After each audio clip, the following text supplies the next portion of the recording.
ሰላም ላንተ ስምዖን። ሰላም ላንተ ጌታ ሆይ። ጀልባህን ፈቀቅ ታደርግልኛለህ? እሺ ጌታ ሆይ።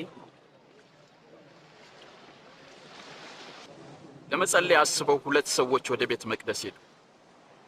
አንዱ ፈሪሳዊ፣ ሌላው ደግሞ ቀራጭ ነበር። ፈሪሳዊውም ተለይቶ ቆመና እንዲህ ብሎ ጸለየ። አቤቱ እንደ ሌሎች ሰዎች እንደ ቀማኞችና እንደ አመፀኞች በተለይም እንደዚህ ቀራጭም ስላላደረከኝ በጣም አመሰግናለሁ። በሳምንት 2 ጾማለሁ፣ ከማገኘውም አስራት አወጣለሁ ብሎ ጸለየ።